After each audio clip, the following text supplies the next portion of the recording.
আমার ইবাদত করবা, কিন্তু তোমরা অন্য কারো ইবাদত করবা না। এরপরে বাবা মার খেদমতের কথাও যদি সংক্ষেপে বলতে পারতেন ওয়াবিল ওয়ালিদাইনি ইহসানা। না না না, বাবা মার খেদমতের কথা সংক্ষেপে বলেন নাই, বাবা মার খেদমতের কথা বেশি বেশি বিস্তারিত করে বলছেন। আল্লাহ রাব্বুল আলামিন বলেন, ইম্মা ইয়াবলুগান্না ইনদাকাল কিবারা আহাদুহুমা আও কিলাহুমা।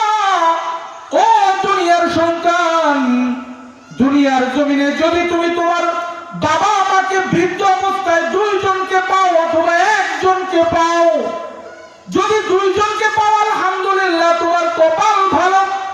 আর যদি একজনকে পাও তারপরেও সন্তান তোমার জন্য কপাল ভালো, তুমি তোমার বাবা মার খেদমত করবা। ফালা তাকুল লাহুমা উফিন ওয়ালা তানহারহুমা।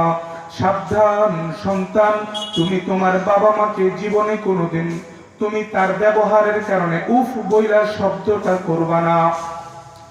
বাবা মা যদি কোনো কারণে রাগ হয়ে যায়, ওই রাগের কারণে তুমি বাবা মার সাথে উফ বইলা শব্দ করো না রে সন্তান। ও সন্তান, তুমি রাগ করবা না, কোনোদিন ধমক দিয়েও কথা বলবা না। কেন বলবা রে সন্তান? তুমি কি জানো না তোমার মা তোমার জন্য কত কষ্ট করছে? ও সন্তান শোনো শোনো, ও সন্তান শোনো, দুনিয়ার জমিনে যেই দিন তুমি তোমার মায়ের পেটের মধ্যে আসো নাই, মায়ের পেটের মধ্যে আসার পর থেকে দুনিয়াতে যখন আসো নাই, তোমার মা পেট ভরে কোনোদিন খাইতে পারে নাই, তোমার মা পেট ভরে কোনোদিন খানা খাইতে পারে নাই। ও সন্তান শোনো, তোমার মা কোনোদিন আরাম কইরা ঘুমাইতে পারে নাই।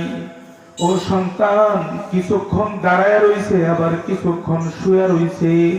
তোমার মা কোনোদিন আরাম কইরা এক জায়গায় বসা থাকতে পারে নাই।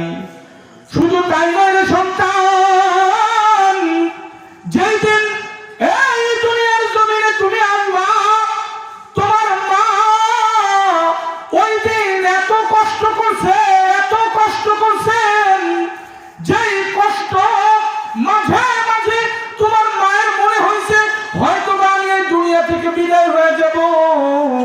এত কষ্ট করছে, একবার অজ্ঞান হয়ে যায়।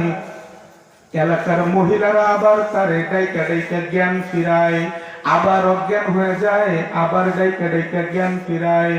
যখন তুমি তোমার মায়ের গর্ভ থেকে বাহিরে দুনিয়াতে আসছো, ও সন্তান, দুনিয়ার জমিনে যখন আসছো, আসার সময় তোমার মা যখন তোমার মুখটা দেখছে, এই যে এতক্ষণ কষ্ট করছে, যেই কষ্ট এক নজর তোমার চেহারা দেখা সব কষ্ট ভুইলা গেছে।